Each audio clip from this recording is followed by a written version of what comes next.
Good afternoon and welcome to all who are joining us here today as well as online. I'm Yolanda Sonier, the Administrator for the Howard County Office of Human Rights and Equity. It's my pleasure to stand before you today during Pride Month for this important announcement. Before we start, I want to acknowledge the elected and government officials as well as some of our commissioners here that are present today. First, we have Delegate Jessica Feldmark. We have Jessica Clayton, who is the representative of Senator Chris Van Hollen. We have Vicky Garcia, who is a representative for Congressman John Sarbanes. We also have joining us the chair of the Martin Luther King Commission, Diane Martin. We also have Joan Hash, who is a human rights commissioner with the county. Thank you to each of you for being present, and of course, without further ado, let's hear from our Howard County Executive, Calvin Ball.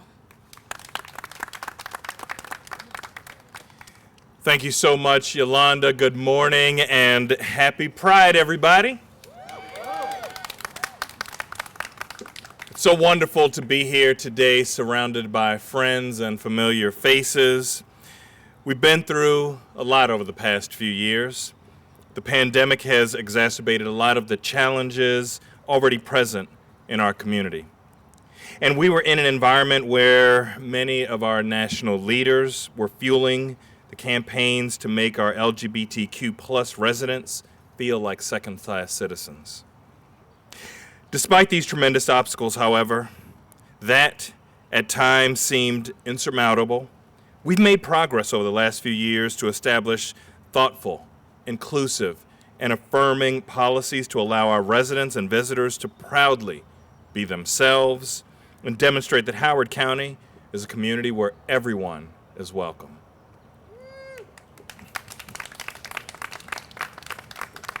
We've added an LGBTQ liaison for our public school system and increased mental health funding support for our students. We've hosted our first ever Pride Parade in 2019. Thank you all for helping to make that happen. And today, we continue to develop affirming resources for all of our departments and service providers so that all our residents feel seen. Despite the progress we've made here in Howard County, we're seeing an increase in attacks on gay and transgendered equality across our country. And it's naive to think that those conversations will not impact our community and our residents. And while Maryland offers many protections, it's illegal. It's illegal in 29 states to fire employees just because they're gay, or 35 states just because they're transgendered. It's also illegal in these states to deny housing to gay and transgendered people. That makes our work here even more important to serve as that beacon, as that model for other communities on how to protect equality of all our residents and how to be inclusive and welcoming for all. Which brings me to why we're here today.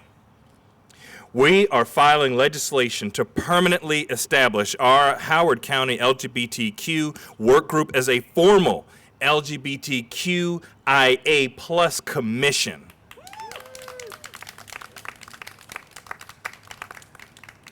We've recognized that we needed to include the I for intersex, the A for asexual and allies, and the plus to be truly inclusive as a commission for all.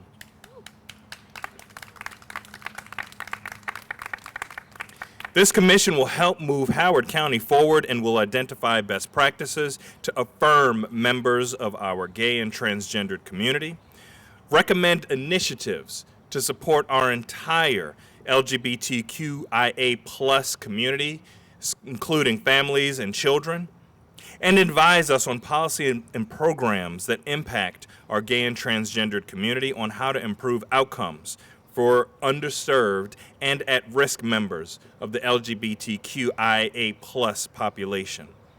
Additionally, the Commission will support, plan, and help execute events like Pride to celebrate and affirm our community. I'd like to thank our work group members, many of whom are here today, for your advocacy and work to improve the lives of your neighbors, families, and friends. Together, we will make that giant leap, and I am hopeful that our county council, and I see Felix Fasheen representing council member Christiana Rigby, will pass this legislation to make a positive, impactful difference in the lives of our LGBTQIA+ residents in our community, in our state, and in our world. Thank you.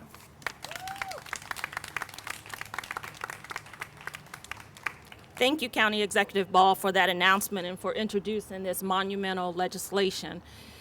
Additionally, I want to recognize Senator Clarence Lamb, who also has joined us. County Executive Ball mentioned the work group. I had the privilege to work alongside the LGBTQ+ work group and know the recommendations that were submitted to the county executive. County Executive Ball listened to the work group members and understood the importance of establishing a permanent body in county government to continue addressing the needs and services of our LGBTQIA+ residents. The work that is needed could not be concluded in 18 months. In fact, the quest for equality, eradicating discrimination, and having equitable outcomes cannot be put on a timeline. And having a permanent commission will allow the commissioners to address the evolving needs and concerns of the LGBTQIA+ community.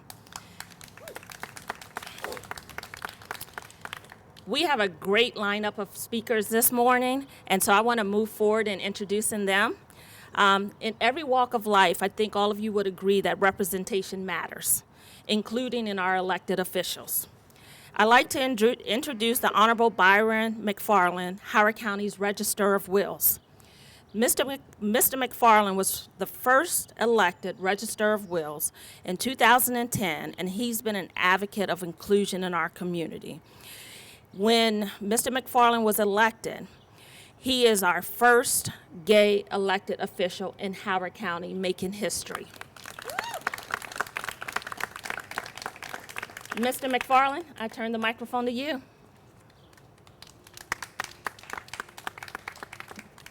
Well, good morning, everyone. It's great to be here with all of you. And I want to say a special thank you to the voters of Howard County for taking a chance on a 27-year-old fresh out of law school to hold this really important office and to elect me as your first openly gay elected official. I may be the first, but I certainly will not be the last. Today is a great day for Howard County's LGBTQ+ community, and indeed for everyone who calls Howard County home.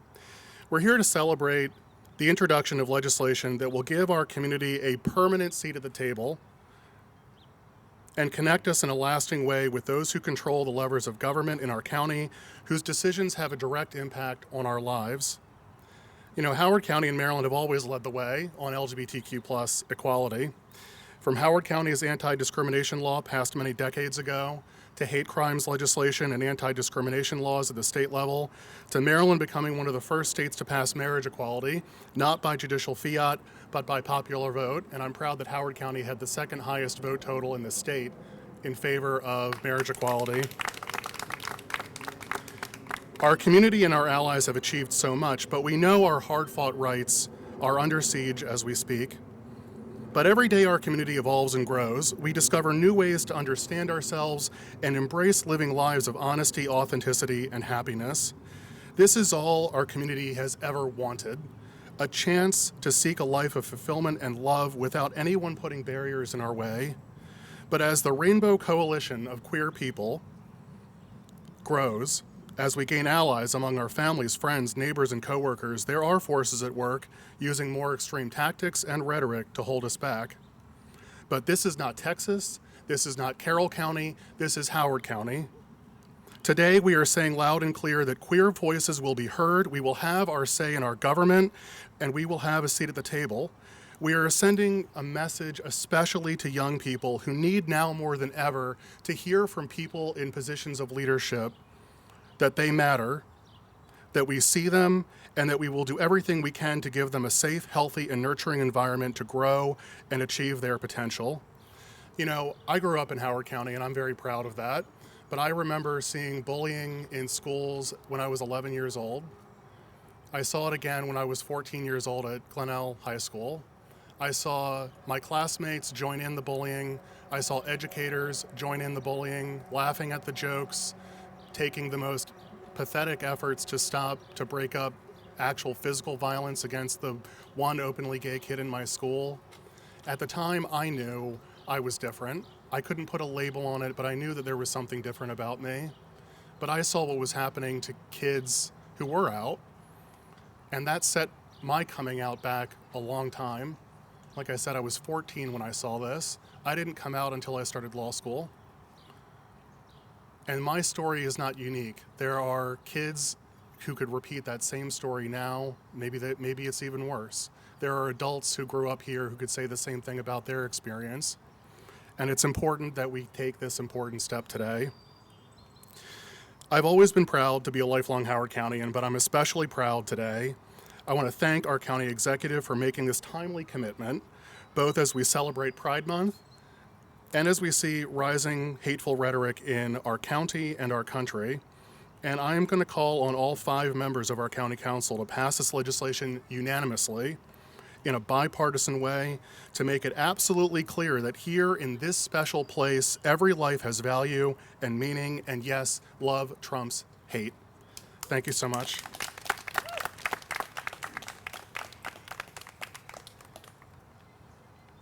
Thank you, Mr. McFarland. I appreciate you sharing your story. It is a story for all of our kids and for all of us to learn from. Your footprint of service is truly an inspiration, so thank you. Earlier, I mentioned I had the privilege to work with the work group members and witness the work that they did in pursuit of examining the needs and concerns of the LGBTQI+ community, as well as assessing and sharing best practices to serve the community. The next 2 speakers were two of the many devoted work group members that we had. First, I'd like to introduce you to Bob Ford, who is not only a work group member from the LGBTQ work group, but he is also a member of the Howard County Human Rights Commission. Mr. Ford?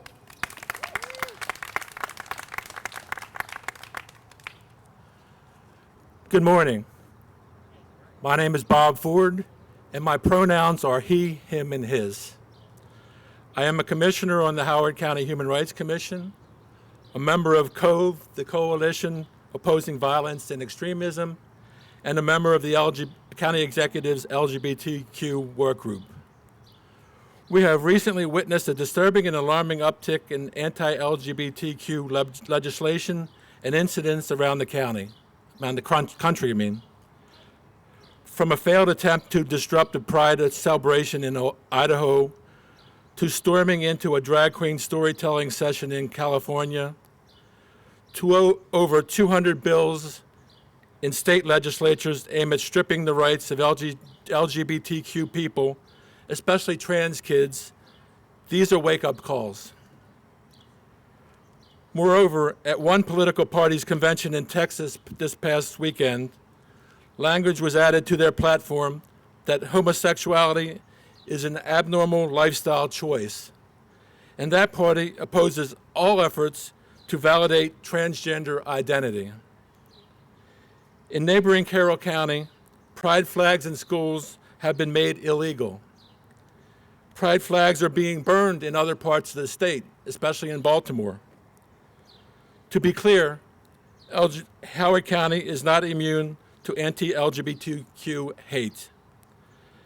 As a commissioner on the Human Rights Commission and chair of the Hate Bias Committee, I've been aware of an increasing number of hate bias incidents. Unfortunately, privacy restrictions prevent me from discussing them here. Recently, a welcoming sign that featured a rainbow was chopped down and stolen from a Clarksville church. We have seen a small but vocal group of parents whose goal is to ban books in libraries and schools that contain LGBTQ plus characters and themes, and push against any LGBTQ content in school curricula. The LGBTQ plus community has made progress over the years, but because of these distressing actions, we seem to be slipping back to the 1970s and 80s. And lately, the far right is using the word groomers to stoke more fear of LGBTQ plus people. This rhetoric leads directly to the increase of hatred and bullying in our schools and elsewhere, suicide as well as violence. We must be ready to thwart these efforts and call out hate when we see it. An LGBTQIA plus commission in Howard County would serve as a watchdog for these homophobic and transphobic actions. We would inform the county government of the needs of the LGBTQ community and make recommendations to the county executive and county council for actions if feasible. Having an LGBTQ plus focus as part of the county's government would raise awareness and would hopefully lead to measures to stem the tide of hate and inequality. Thank you very much.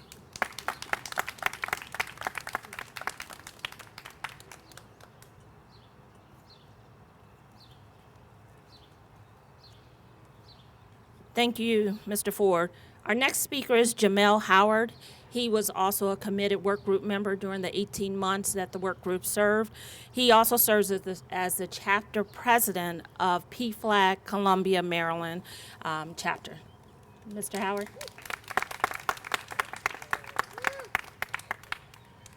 Hello, everybody. I'd definitely like to start by saying it's really good to be able to see all these amazing advocates gathered in one place again after so many years of watching everybody's head zoom in and out in little chat bubbles. This is a much pleasanter experience. But more to the point of why we're here, you know, in the LGBTQ community, there is a sense of labeling us as other, but that's not always true. You know, we're your students, we're your teachers, we're business owners, we're family members, we're friends, we're in the community that you live in as well. And at the end of the day, we deserve to have not just a seat at the table, but having our own table to sit at.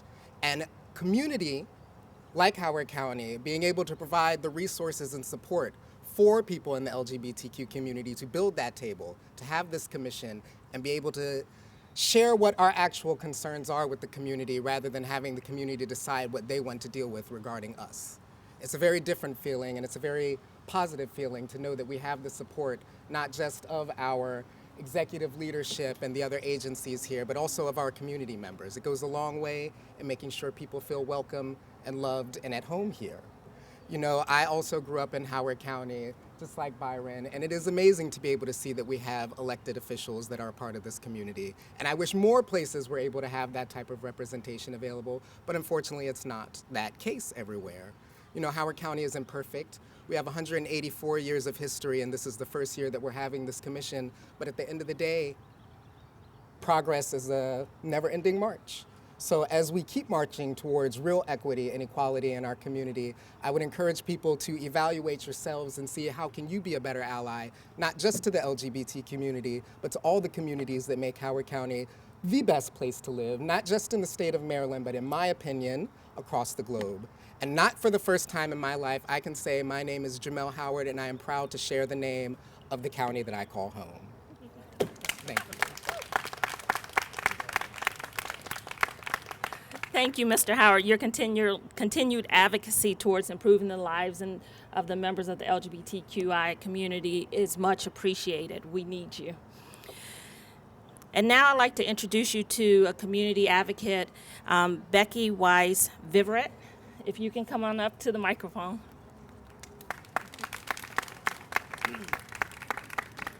Good morning, everyone. I want to begin by echoing what everyone said and thanking Dr. Ball and everyone else who has contributed to forming this important commission on behalf of the LGBTQ plus community. My name is Becky, and I am married to my wife, Kirsten, who was the second elected official in the county We live in Elkridge, and together with our co-parents, we raised 2 young boys, one of them who is here today, and a rising college freshman. Shout out to Emerson.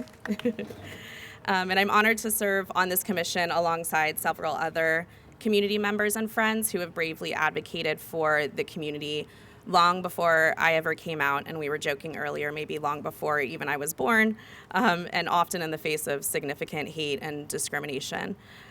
So when I think about what this commission and this work means to me, I think about the diversity of our community, even within the LGBTQ community, each of us having our own unique experiences, identities, and perspectives.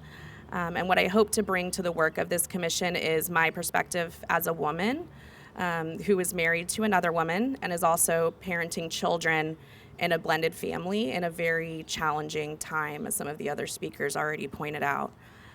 So what I hope to elevate is a better understanding that our identities as parents are not just about our sexual orientation, but sexual orientation is a key piece of our identity that should be recognized and celebrated.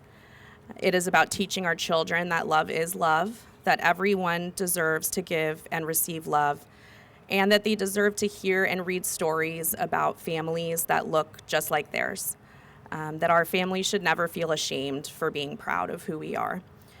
Having grown up in a community in another state that was not accepting or affirming, I know how important these messages are to our youth and neighbors, especially right now.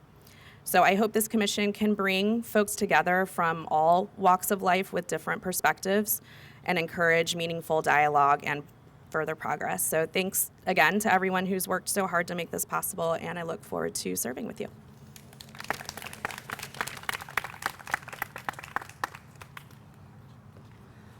Thank you, Ms. Viverin.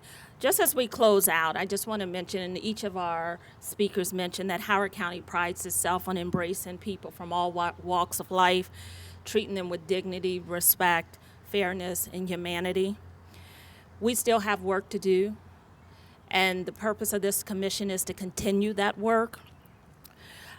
I want to just leave you with a couple of points as we leave today. The Office of Human Rights works year-round on workshops about humanity and activism. We often hear, how can we be involved? How can I take action? How can I be a better ally? I will say my work with the LGBTQ work group, as well as others in the community, have taught me to be a better ally and a better advocate, and I look forward to the work that we will continue to do together in the commission. I would encourage everyone to make sure that you listen and be open-minded, be inclusive. Make sure that you honor people's pronouns as we talk about Pride Month and we move beyond Pride Month. Make sure you respect people.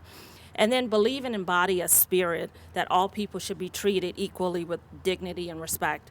And then just lastly, support this legislation. This legislation is to ensure that the voices of all of our residents are heard, that they feel welcome, that they know that protection is needed and that we are willing to listen and hear, and that there are equitable outcomes. Again, County Executive Ball, thank you for your tireless civil and human rights work that you continue to do, for actually not just taking recommendations and putting them in a drawer, but actually feeling that it's important to take the first step to introducing legislation. So at this time, our event today has concluded. I appreciate everyone that participated today here in person and online. Thank you. Have a great day.